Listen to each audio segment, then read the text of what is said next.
Hey everyone, David here. I making this video a little bit on the rough side. Still working on getting stuff. Plus side is if I can raise money on my charity, I can get my charity off of the ground.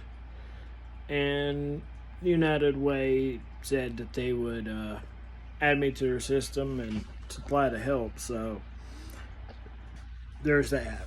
So I mean, there is a plus side to all this, but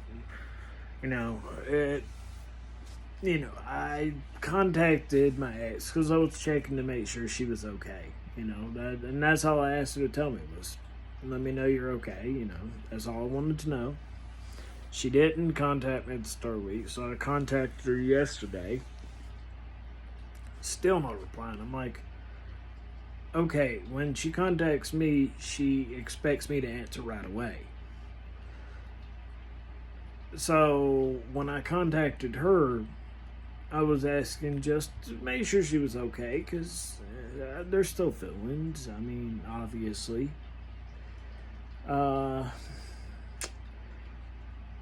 So when she didn't answer, I was like, I'm gonna go take a look at maps and see how make sure she's still there, like everything, grass isn't grown up and all that stuff, like making sure everything's kind of okay with her. And I look at it, clearly someone else was living there, and clearly a guy. So I can assume that she has moved on, given the fact the lack of response and all that stuff like that. And I get it.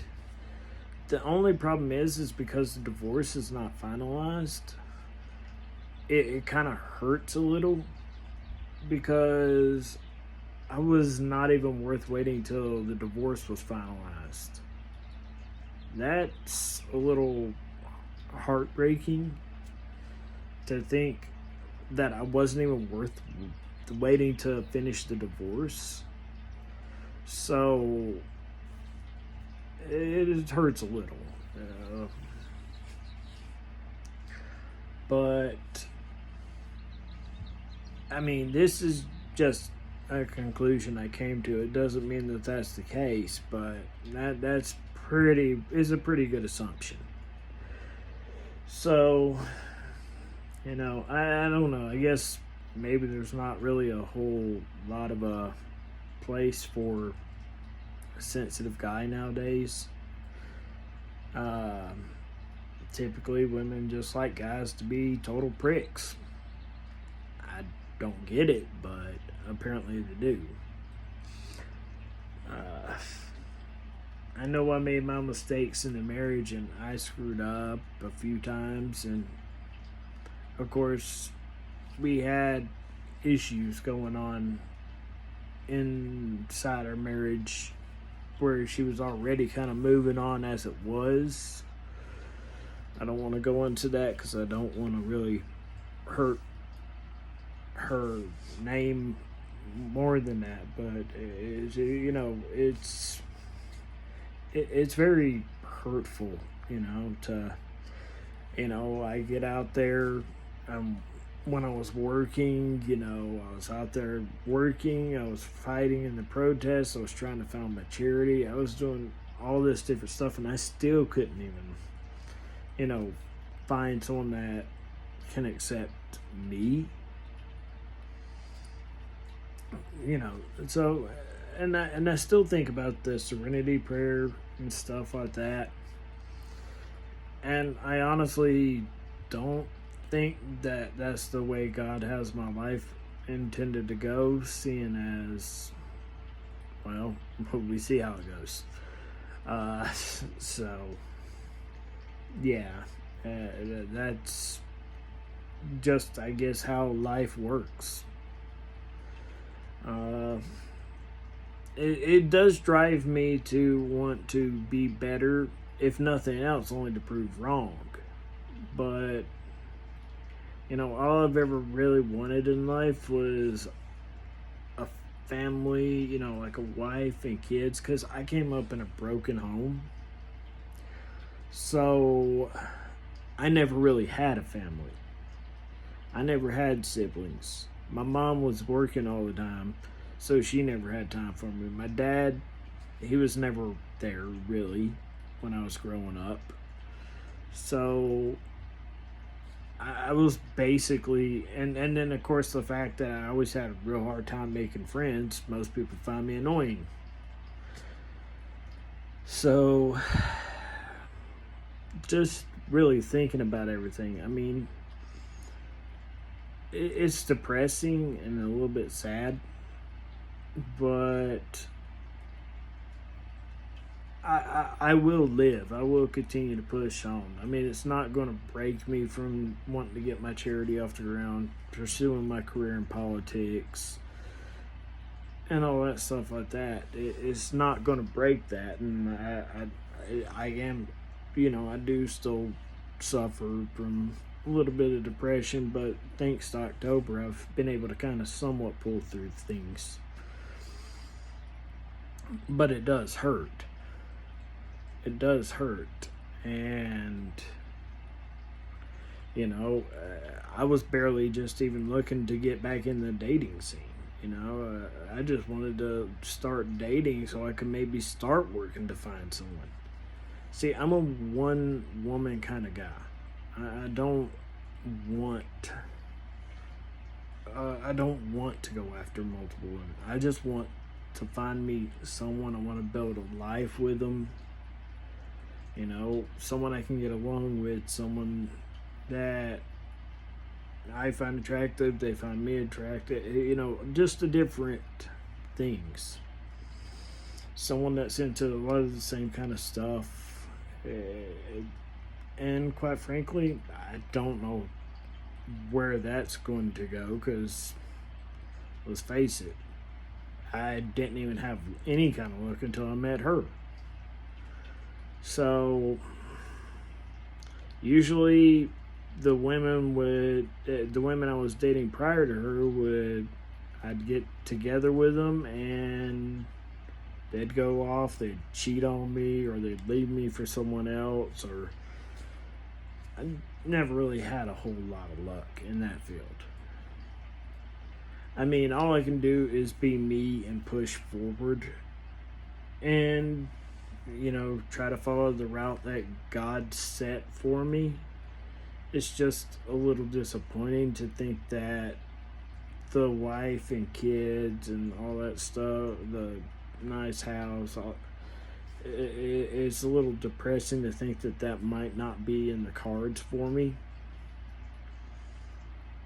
I know God always has a plan for everyone, and I know his plan for me is to get this charity off of the ground, and I'm putting the work into it. If I can get to $700 or $800, I can start the process with CharityNet. And once I have the number that they give me, United Way's already said that they'll come in behind me and they'll put me in their system. They'll get people on the calls. So it's just a matter of getting it there. But, when you think about everything, I'm going to continue to pursue my life. I'm going to continue to pursue making things better and continue to fight for California and our country and all that. But it is pretty hard when you think about things. Because, like I said, my type of, the kind of guy I am is kind of a dying breed. It's a dying breed. They died almost back in the 50s, 60s era, 30s, 40s, whatever it was. My grandmother was the one that basically raised me, and I lived the way that she wanted me to live. She wanted me to respect women. She wanted me to do better. And I did when I was married to my wife, I did Like I said, I could have been attentive more. I could have done things a little better. I mean, yes, I did go out do all the shopping. I did do the yard work. I did go to work. I mean, when she asked me to go get something, I would go get it. I mean, I can't tell you how many times I went to the store and strictly just got pads, tampons, and stuff like that. Something a lot of guys are like, nope. But you know what? I'm an adult. If I can't go in there and do that, then I don't even deserve to be able to have a kid. Because if I have a kid and have a teenage daughter, I'm going to have to go buy that stuff anyway. So you got to kind of grow up. And I have grown. And, maybe one day in the future, God will send someone in my direction. Who knows? But it just doesn't seem like it's going that direction. And, I mean, I guess I'll survive. But it does make you really think a lot when the person that you loved and that said they loved you and you spent almost 10 years of your life with, and you told them, that you just want, if we were going to end it, let's end it first and then you can move on, or, just asking for the respect. And that's all I was asking for. And to see that kind of get tossed away. No, again, this is all just a conclusion I came to. It doesn't mean that it's fact, but the signs are there. The signs are there. And you know what? I'm okay and I'm happy for her, and I hope she gets to enjoy her life and has a good life and maybe this person will last. A little depressing that I had to endure those medical bills with her to get it fixed where she could have a kid, just so she could possibly go off and have a kid with someone else. Will she? I don't know, but that is pretty depressing, knowing that I'm the one that spent the time with her in the hospital, was getting off work, sitting in the hospital with her, going downstairs and buying her food at the Waffle House, bringing it back up to her. I was the one doing all that stuff, and I was there with her every day. And then when she got out, I was waiting on her hand and foot. I mean, when we thought she was pregnant the first time, she never even had to lift a finger. I did everything. So when I look at the fact that I put in a lot of work and a lot of effort. Yes, I had my faults and I had my mistakes. But when I look at it and think about it and I put in all that time and effort to see that somebody else might benefit from it, that's a little heartbreaking,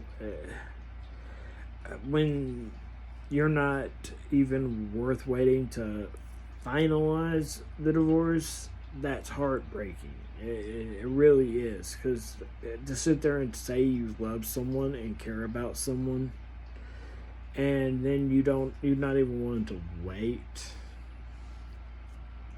I mean, again, I could just be jumping to a conclusion. It's possible. It's possible, but the signs that are there, the lack of answering and all this different stuff, it all signs point to that's the direction it is. And again, I hope the best for her. I pray the best for her. I hope she's really found someone that makes her happy. And I'll just continue to move forward and be me, because that's all I can do. But this was just kind of a letdown for me today. Yes, I do have the plus side of thinking about the fact that if I can get my charity off of the ground, I can get the United Way behind me. I do have a few other things But I'm just not as confident in the dating world anymore, and that's because guys like me are kind of a dying breed. I mean, we are.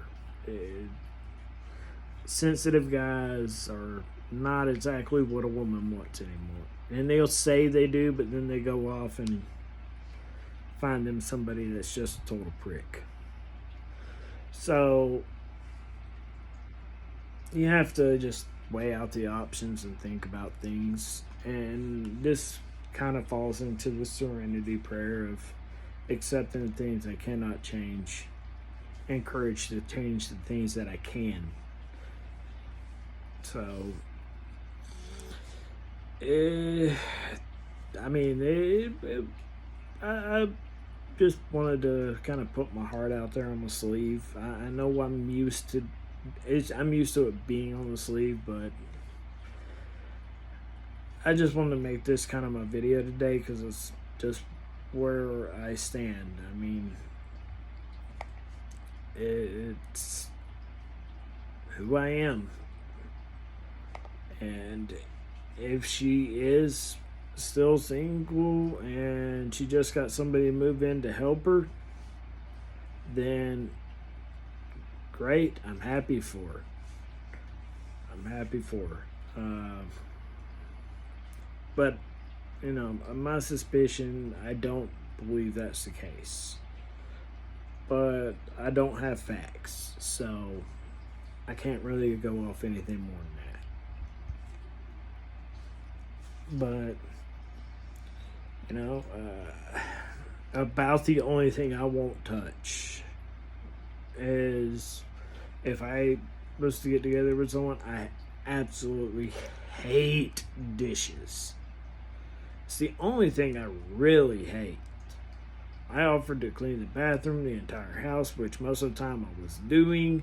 I did yard work. Again, I did all the shopping. I used to have to go buy her hair products.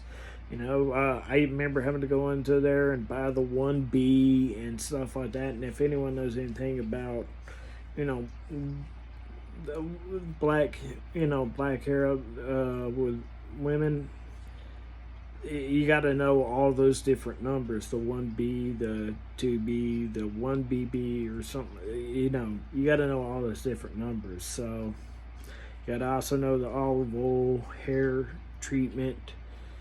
You got to know cross stitching and all that. I don't know how to do it, but I know about it. So it just really boils down to you having to kind of understand and know how things kind of work, and understand that there's just some things that doesn't work that way. So I know this probably won't see too much on the way of views. It's a little bit on the depressing side, but as I said, this also kind of drives me to want to get my charity off the ground. It drives me to want to get into politics. It drives me to want to be a better person. So it's not driving me even though it is depressing and I am hurt from it, it's not pushing me the direction to want to do anything to myself. It's not pushing me that direction. It's pushing me kind of the opposite direction, almost like a fuel. So I might sound depressed and feel down, but it's also a drive, So, well, just want to put this out. Thank you and have a good day. And hopefully she finds the happiness she's looking for.